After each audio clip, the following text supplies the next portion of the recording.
సంక్రాంతి పండుగకు సొంతూర్లకు వెళ్లే వారికి తెలంగాణ రాష్ట్ర రోడ్డు రవాణా సంస్థ శుభవార్త చెప్పింది. ప్రయాణికుల సౌకర్యార్థం స్పెషల్ బస్సులు ఏర్పాటు చేస్తుంది. సంక్రాంతి పండుగ సందర్భంగా హైదరాబాద్ నుంచి తెలంగాణ, ఆంధ్రప్రదేశ్లోని పలు జిల్లాలకు 5,500కు పైగా స్పెషల్ బస్సులు నడిపేలా తెలంగాణ ఆర్టీసీ ప్రణాళికలు సిద్ధం చేస్తుంది. తెలంగాణలోని జిల్లాలకు 3 రోజుల్లో 2,500కు పైగా బస్సులు నడుపుతున్నట్లు సమాచారం. ఇదే సమయంలో ఆంధ్రప్రదేశ్కు దాదాపు 3,000 వరకు స్పెషల్ బస్సులు నడిపేలా టీజీఎస్ ఆర్టీసీ ఏర్పాటు చేస్తుంది. సొంతూర్లకు వెళ్లే ప్రయాణికుల రద్దీని అనుగుణంగా జనవరి 9 నుంచి ప్రత్యేక సర్వీసులు నడిపేలా ఆర్టీసీ బస్సులు సిద్ధం చేస్తుంది. కాగా ముందుగా రిజర్వేషన్లు చేసుకునేందుకు వీలుగా పెద్ద సంఖ్యలో బస్సులను అందుబాటులో ఉంచనున్నట్లు అధికారులు వెల్లడించారు.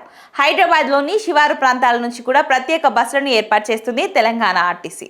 ఆర్సీపురం డిపో నుంచి ప్రత్యేక బస్సులు నడిపేందుకు సిద్ధమైంది.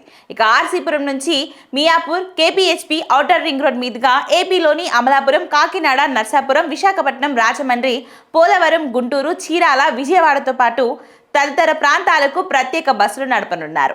ఈ మేరకు బీహెచ్ఈఎల్ డిపో మేనేజర్ సుధా సోమవారం ఒక ప్రకటనలో వెల్లడించారు. కాగా ఆర్సీపురం డిపో నుంచి నడిచే సంక్రాంతి ప్రత్యేక బస్సులు జనవరి 9 నుంచి 13 వరకు అందుబాటులో ఉంటాయని డిపో మేనేజర్ సుధా తెలిపారు. ఈ బస్సుల కోసం ముందస్తు ఆన్లైన్ బుకింగ్ చేసుకోవాలని వెల్లడించారు. అందుకోసం ఆర్టీసీ వెబ్సైట్లో బుక్ చేసుకోవాలని ఆమె చెప్పారు.